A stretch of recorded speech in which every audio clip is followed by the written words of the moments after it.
hebat karena pumping itu butuh waktu, maksudnya mempersiapkan alatnya, bawa alatnya lagi atau segala macamnya. Menurut aku itu ibu yang hebat karena tidak semua orang itu mikirin anaknya ketika kayak misalnya dia mau senang-senang ya konsepnya ini mau ketemu artis impiannya gitu.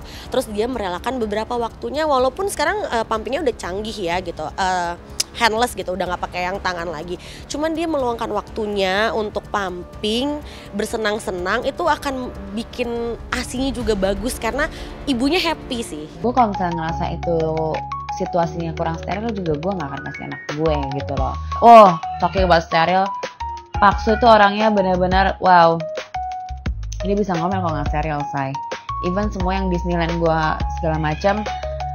Misalnya lebih dari berapa jam aja dia, padahal ada ice bucketnya gitu ya, dia langsung kayak bilang tulis ini mandi, apa biar selalu tuh steril banget, terus pak itu kadang-kadang, tapi ya bersyukur ya demi kesehatan anaknya cenah. Gak masalah sih kalau menurut aku karena ya emang dia lagi datang ke acara itu terus dia emang harus keluarin susunya itu biar lega daripada dia pas konser sakit ya kan bengkak, jadi ya nggak apa-apa, itu juga alatnya kayaknya udah emang canggih, udah bagus, jadi ya tetap steril sih kalau menurut aku, tetap ketutup gitu loh. Balik lagi ke ibunya sih ya, karena aku ngerasa setiap ibu tuh udah punya pandangannya masing-masing, udah punya kekhawatirannya masing-masing juga.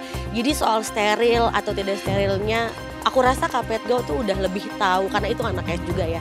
Karena kita masing-masing ibu tuh nggak bisa mengatur ini cocok di kita, belum tentu cocok di mereka. Jadi aku rasa Kapetgo sudah mempertimbangkan matang-matang dengan kesterilisasian susunya itu. Saya mengapresiasi bahwa dengan segala aktivitas yang ada, dia ingin memberikan pesan bahwa aktivitas apapun bukan penghalang dalam memberikan ASI kepada anak yang tercinta. Itu yang harus menjadi apresiasi buat kita. Tapi setuju, memang kita harus memperhatikan dari segi kebersihan atau higienitas.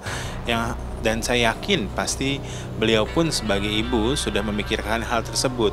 Baik dari segi satu alatnya, lalu yang kedua pembersihan di payudaranya, dan juga yang ketiga adalah pembersihan tangan dan penyimpanan dari ASI itu sendiri.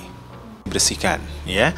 Nomor 2 adalah jangan lupa pada saat melakukan pemasangan tangan tentunya harus dibersihkan. Kalau memang tangannya kotor menggunakan sabun dan air, ataupun sekarang sudah banyak ya cairan antiseptik yang tidak perlu pakai air ya, yang berbahan dasar alkohol. Terus yang perlu diperhatikan lagi adalah alat pumpingnya. Pastikan alat pumpingnya itu harus disterilkan pada saat mau digunakan ya. Lalu terakhir adalah alat penyimpanan dari ASINya. Untuk penyimpanan ASINya bisa digunakan, kalau dari video-video yang beredar kebanyakan dia menggunakan itu ya bag ASI ya. Nah, untuk bag ASI ini sudah ada yang sekali pakai atau kita bilang, dan itu sudah steril ya, ataupun kalau menggunakan botol pastikan disterilkan pada saat mau digunakan. Namun jika memang kita khawatir dengan kebersihan gitu ya, kita boleh-boleh saja melakukan pasteurisasi dari ASINya itu pada saat mau digunakan.